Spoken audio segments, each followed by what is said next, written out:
So we welcome here Duc Tran, and we thank you for your time to come and join us to share a little bit of your story and your connection with the Salesians and Don Bosco. We might just begin just asking you just to tell us a little bit about yourself, about some of your origins and some of those formative parts of your life. Okay, so I will start with my hometown. I was born in a coastal town named Pinardi Shed, and I grew up among the fishermen who are very simple and caring people. They always live with all they have and all they are. So they're always willing to share with their neighbors and friends what they have in their house. So there's no one hungry in my hometown, as I remember. And I'm very blessed to be born there. If my hometown people are watching this live stream, I would like to show my profound gratitude to my family, friends, and neighbors in my hometown as well. I'm so proud of them because what I am now is a part of what they have put into me.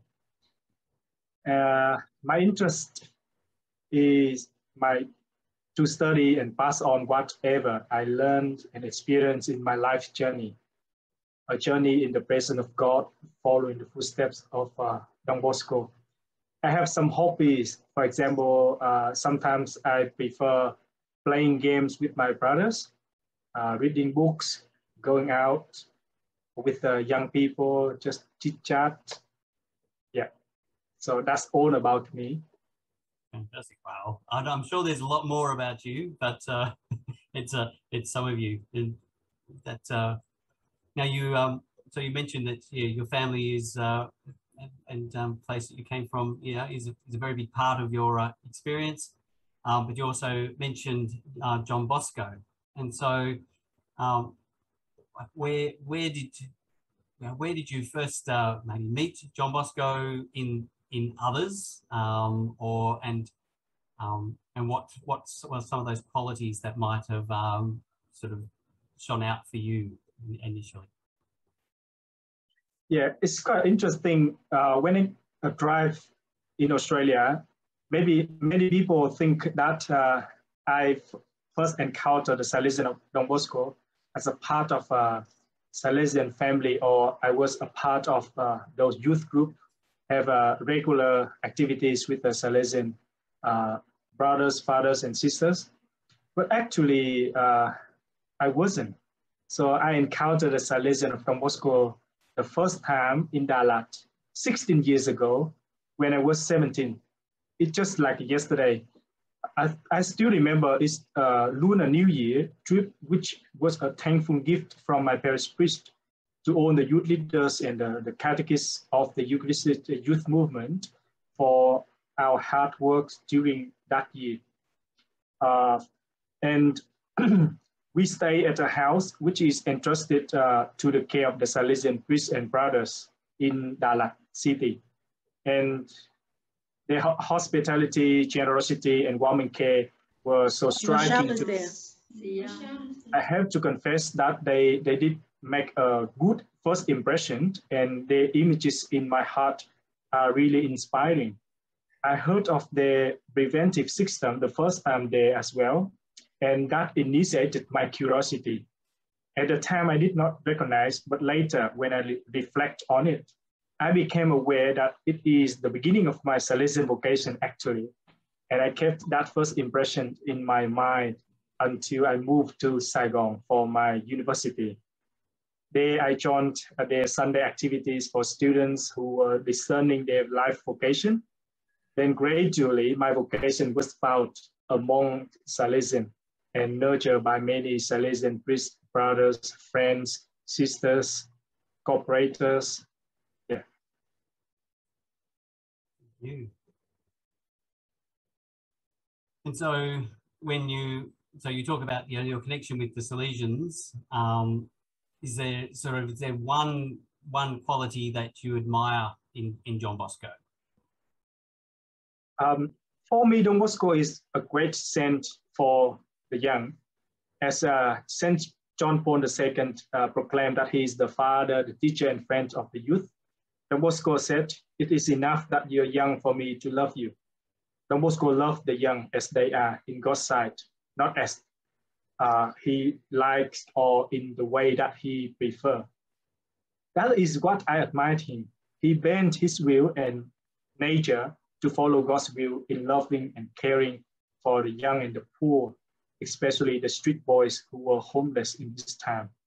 So putting others first is really hard, but that helps form my good heart in the memory of Jesus Christ. And I think I learned from Don Bosco, or I admired Don Bosco most, his motto, "Damihi animas tierra tole," give me souls, take away the rest. So that priority of the souls of others, so the good for others. And so, what's something that brings you lasting joy? What's something that that you find in your encounters in life, as being a Salesian, that gives you some sense of joy and energy, maybe? Well, to be honest, I just simply follow what Don Bosco taught, is praying in working with my brothers in Jesus Christ among the young. That brings me lasting joy. For me, praying is simply just turning your heart to God by loving and serving others in God's will. Wherever and whenever you do something for the goodness of the others in the name of God, that is your prayer already. So whatever you are doing, if you put the intention of praising God, glorifying Him in the others, that's praying. And celebrating the Eucharist is the center of my life as well, especially with the other members of my Salesian community. So that's the very central point, the source of my most profound joy. And so you've got a big day coming up soon. You're looking at ordination. So you may have touched on it already, but so what is it though that attracted you to living like Don Bosco? So what is it that sparked that? I would say to be ordained as a deacon means to be one with Christ in serving God and others, especially the young, at any table, the table of the word, the table of the Eucharist, the table of charity works, etc. While I'm studying to prepare myself for the ordination to deaconate, I came to an awareness that there is no true service in Jesus Christ without somehow suffering or sacrificing. If you really want to serve the young for their goodness and salvation, you cannot do what you want, but what God wants for them in their situations. And that thinking urges me to go beyond myself to encounter the young in their real situations, which I experience, not just knowing about. So I did a few surprising trips to pay them visits at their workplaces. And sometimes I just walk in to be their customers, enjoy their services, to know their life circumstances. Sometimes it's at midnight. I just stop by their house. I know at that time they're going out for working a night shift in a factory. So I just pick a young person and then drop him at the workplace to experience how hard the life is for the young people around me, so that I put everything I experienced in the ministry I offered to them. And as a serving mediator, I must know both God and others' interests to become the bridge between God's love and people's need. So I need to know myself, not for self-satisfaction, but for self-sacrifice. Interestingly, the more I sacrifice, the more I experience my authentic self in this journey towards fulfillment.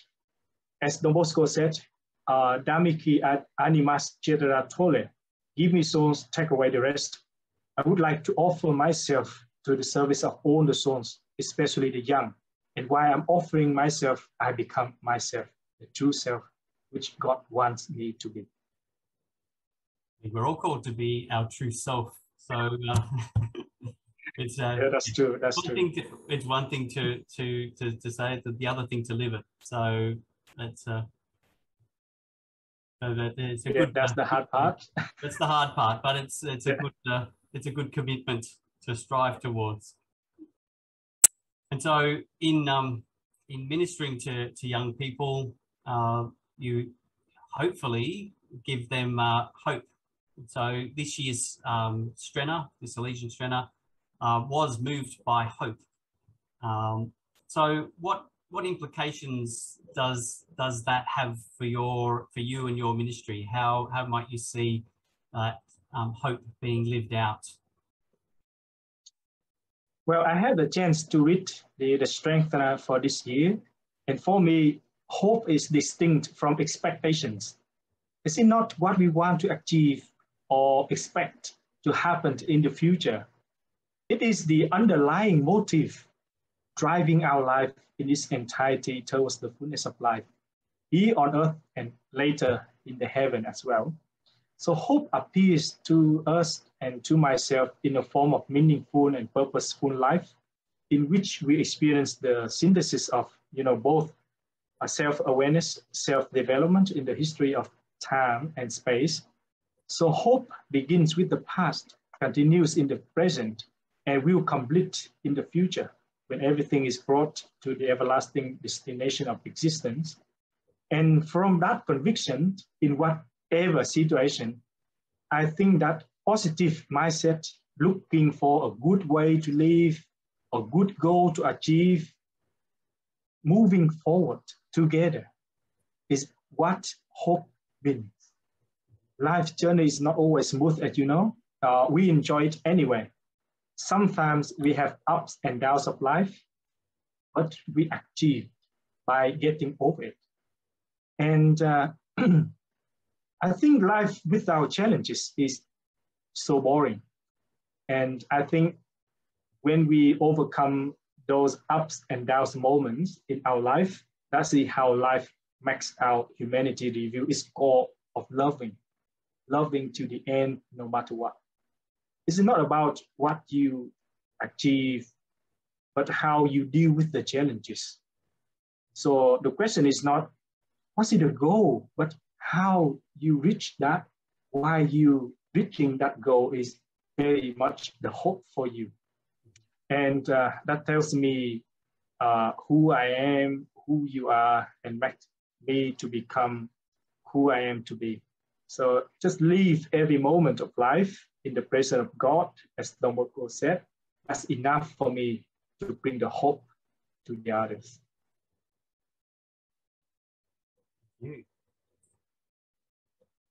And you're in Melbourne, and the city with the most number of lockdowns.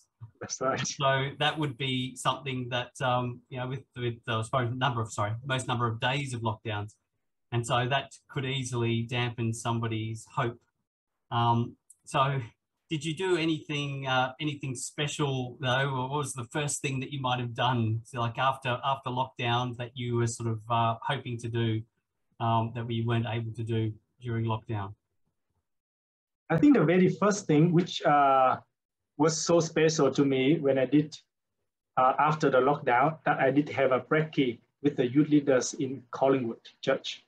Mm-hmm. We all went out to a cafe after the Sunday Mass, last Sunday Mass actually, and we had a brekkie together. We all enjoyed the very first chit-chat time after the final lockdown lifted up. We did enjoy seeing each other's face and hearing each other's voice again. So hope is in your heart, but it's very, in a simple way, you just show it by being together with the young people and hanging around. We chit-chat about how hard life is for each of us. And I think we just share about normal things like, what did you have yesterday for lunch, for dinner, what you're studying, how is your essays going, how is everything, and how is your work moving forward. So we just chit chat about normal things. And I think the motivation inside is the hope. But when we share it to the others, it's in a very simple form of life, actually. Yeah. And then sometimes there's, you know, when you're deprived of something, just having it again means you appreciate it that little bit more too. That you know, that times of catching up with others. Yeah, that's right. Very good. Well, thank you for sharing with us, and we hope that we wish you all the best for the future, particularly with your ordination to diaconate coming up.